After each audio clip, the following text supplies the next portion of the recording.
श्रीगंगानगर जिले में इंडो पाक बॉर्डर पर पकड़ी गई महिला को वापस पाकिस्तान भेजने की तैयारी शुरू हो गई है, लेकिन 4 दिनों तक चली पूछताछ में उसने चौंकाने वाले खुलासे किए हैं। ये रिपोर्ट देखिए।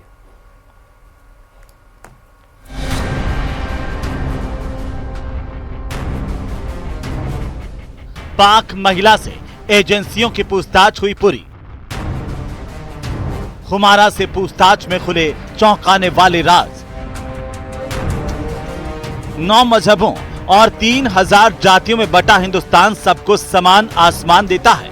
यही वजह है कि इस पर इसके दुश्मन देश के बाशिंदे भी जान छिड़कते हैं। जी हां, 4 दिनों की पूछताछ में पाकिस्तानी महिला हुमारा उर्फ अमारा ने जो कहा है उससे पाकिस्तान के हुक्मरानों का सिर शर्म से झुक जाएगा।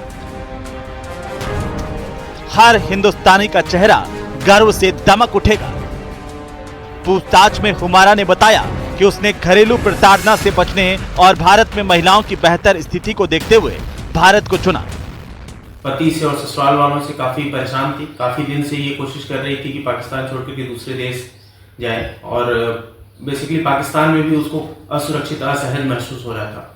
जैसा उसने इंटरनेट पे देखा और अलग अलग जगह देखा तो उसने ये बताया कि उसको ये पता चला कि भारत में महिलाओं की स्थिति काफी बेहतर है और भारतीय संस्कृति से भी काफी प्रभावित थी।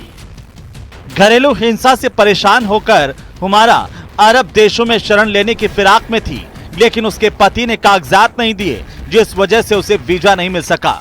इसके बाद उसने भारत आने की ठानी।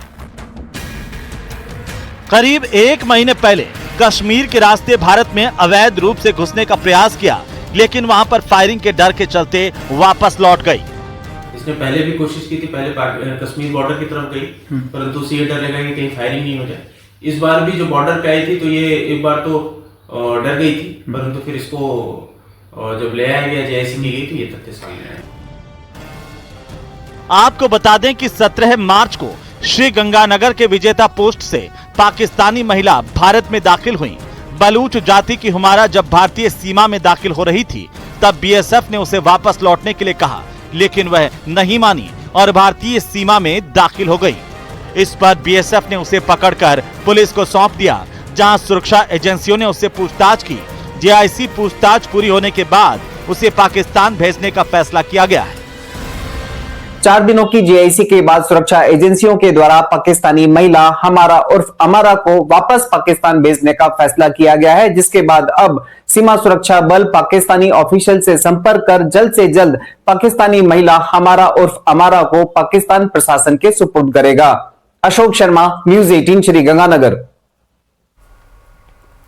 और चलिए अब कोटा से बड़ी खबर आपको बताते चले। महिला मर्डर मामले में आज जोरदार प्रदर्शन होने वाला है। आज सड़कों पर हिंदू संगठन के लोग उतरेंगे।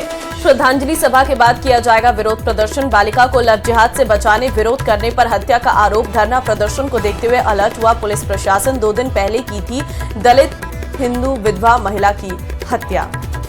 तो महिला मर्डर मामले में आज का प्रदर्शन देखने को मिलेगा। धरना प्रदर्शन को देखते हुए पुलिस अलर्ट है। 2 दिन पहले की थी दलित हिंदू विधवा महिला की हत्या। श्रद्धांजलि सभा के बाद आज जोरदार प्रदर्शन किया जाएगा और विरोध करने के लिए प्रदर्शन के रूप में आज हिंदू संगठन के लोग सड़कों पर उतरेंगे। महिला मर्डर मामले में आज जोरदार प्रदर्शन। श्रद्धांजलि सभा के बाद ये विरोध प्रदर्शन किया जाएगा। बताते चलें कि 2 दिन पहले ही एक दलित हिंदू विधवा महिला की हत्या कर दी गई थी, जिसको लेकर आज जोरदार प्रदर्शन किया जाएगा। केंद्रीय मंत्री गजेंद्र सिंह शेखावत दूसरे दिन भी जैसलमेर और पोखरण के दौरे पर रहेंगे। केंद्रीय मंत्री पोखरण स्थित पंचायत समिति साकड़ा सभागार में जिले की व्यवस्थाओं सहित योजनाओं की प्रगति रिपोर्ट लेंगे। गजेंद्र सिंह शेखावत ने 1 स्टेट 1 इलेक्शन को लेकर भी कहा कि ग्राम पंचायतों और नगर निकाय के वार्डों का परिसीमन किया जा रहा है ताकि चुनाव सभी एक साथ करवाए जा सके। कांग्रेस सरकार ने अपनी मनमर्जी से ग्राम पंचायतों और वार्डों का परिसीमन करके तानाशाही की, जिसको लेकर परिसीमन जरूरी है। सुनिए और क्या कुछ कहा है। अर्बनाइजेशन इन सब के चलते हुए इस तरह की प्रक्रिया सामान्य तौर पर होती हैं, लेकिन गत सरकार के समय जिस तरह से राजनीतिक उद्देश्यों और राजनीतिक स्वार्थों की पूर्ति के लिए पंचायतों को पंचायती राज व्यवस्था में और स्थानीय निकाय में नगरपालिका के वार्डों को तोड़ा मरोड़ा गया था। अपने राजनीतिक हित के अनुरूप जिस तरह से इन सब का डिलिमिटेशन करके जिस तरह से बनाया गया था, एक बार वापस दुरुस्त हो, चीजें एकदम ट्रांसपेरेंट तरीके से बने और उसके साथ साथ में one state one election, one nation one election की जो माननीय प्रधानमंत्री जी की परिकल्पना है, उसके अनुरूप एक साथ हम सब चुनाव करा पाए। राजस्थान में एसआई भर्ती 2021 पेपर लीक मामले में मास्टरमाइंड पूरव कालेर की साली प्रियंका गोस्वामी फरार हो गई है। प्रियंका गोस्वामी जैसलमेर पुलिस लाइन में वर्दी में तैनात थी। 18 मार्च को स्पेशल ऑपरेशन ग्रुप ने महिला ट्रेनी एसआई को पूछताछ के लिए आदेश जारी किया था, लेकिन 21 मार्च को वो गायब हो गई। इसी पर देखिए यह रिपोर्ट।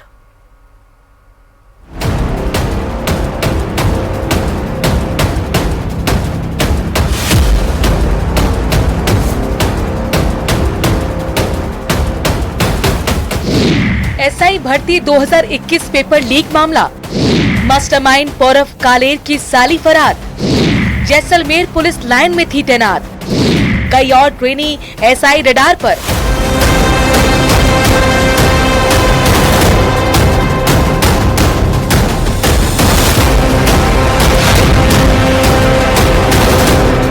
एसआई भर्ती पेपर लीक मामले में एसओजी एक बार फिर एक्शन में है। मास्टरमाइंड पौरव कालेर से पूछताछ में जिन ट्रेनी एसआई का नाम पेपर पढ़ाने में सामने आया है, उन्हें पूछताछ के लिए बुलाया जा रहा है।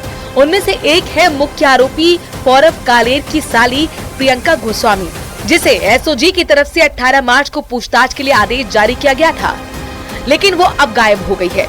जैसलमेर पुलिस लाइन में तैनात प्रियंका से जयपुर के लिए रवाना हुई थी, लेकिन अब उसका फोन बंद आ रहा है। ऐसे में अब जैसलमेर पुलिस और एसओजी प्रियंका की अलग अलग जगहों पर तलाश कर रही है।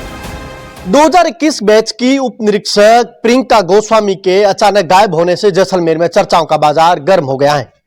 एसओजी द्वारा जो प्रियंका गोस्वामी उसको पूछताछ के लिए समन जारी किया और पूछताछ के लिए जयपुर बुलाया, और जैसलमेर से जयपुर रवाना हुई प्रियंका का अचानक फोन बंद होकर गायब होने से जैसलमेर में हड़कंप मच गया है। एसआई भर्ती परीक्षा की मेरिट में 102वां नंबर हासिल करने वाली प्रियंका के अचानक गायब होने से उसके पेपर लीक मामले में शामिल होने का शक पुख्ता होता जा रहा है। दरअसल इससे पहले एसओजी ने मोनिका जाट भी गिरफ्तार की थी। मोनिका प्रियंका गोस्वामी की सहेली बताई जा रही है।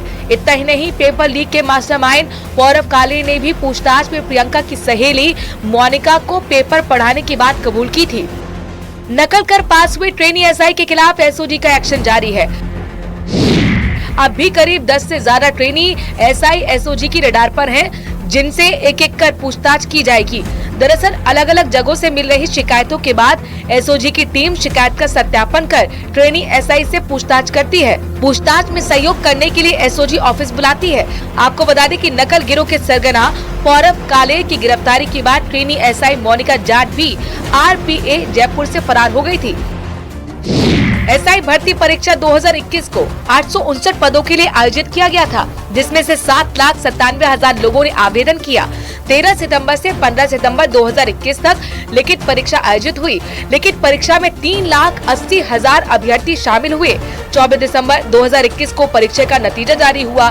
फिजिकल टेस्ट के लिए 20,359 कैंडिडेट्स पास हुए। प्रक्रिया पूरी होने पर कुल 3,291 अभ्यर्थियों को इंटरव्यू के लिए सफल घोषित किया गया। इंटरव्यू के बाद एसआई 2021 परीक्षा का रिजल्ट 1 जून 2023 को जारी किया गया था। एसओजी के एडीजी वीके सिंह द्वारा पूछताछ की जा रही। पूछताछ के बाद जो पेपर लीक में शामिल जो अभ्यर्थी होते हैं उनको गिरफ्तार किया जा रहा है, जिसके बाद उसमें प्रियंका जो गोस्वामी उसका नाम है, जिसको एसओजी ने नोटिस देकर मुख्यालय बुलाया, लेकिन मुख्यालय न जाकर फोन स्विच ऑफ कर गायब होने से हड़कंप मच गया है, जिसको लेकर एसओजी भी लगातार जांच पड़ताल में जुट गई है। सावलदान रत्नू, न्यूज 18 राजस्थान, जैसलमेर। और चलिए आगे बढ़ते हैं। अजमेर से अब आपको बड़ी खबर देते हैं। आरओ और ईओ की परीक्षा आज रहने वाली है। राजस्थान के 26 जिलों में परीक्षा का आज आयोजन हो रहा है। दोपहर 12 बजे से लेकर 2 बजे तक ये परीक्षा होने वाली है। 1318 परीक्षा केंद्र हैं जहां पर ये परीक्षा आयोजित होगी। 4,37,000 अभ्यर्थी हैं जिसमें पंजीकृत हैं। तो आज 26 जिलों में ये परीक्षा का आयोजन है। आरओ और ईओ की परीक्षा आज रहने वाली है। दोपहर 12 बजे से लेकर 2 बजे तक के लिए ये परीक्षा होगी। और इसके लिए पहले से विशेष इंतजाम किए जा चुके हैं। बाकायदा चेकिंग करके बच्चों को एंट्री दी जाएगी।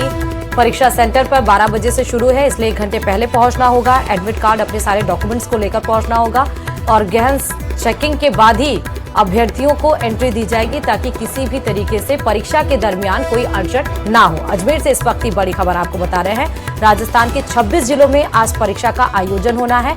आरओ और ईओ की परीक्षा आज है। दोपहर 12 बजे से लेकर 2 बजे तक ये परीक्षा का समय है। 1318 परीक्षा केंद्रों पर ये परीक्षा आज आयोजित हो रही है। तो 4,37,000 अभ्यर्थी जो हैं वो पंजीकृत हैं। इसमें आरओ और ईओ की परीक्षा आज रहने वाली है। राजस्थान के 26 जिलों में परीक्षा का आयोजन रहेगा।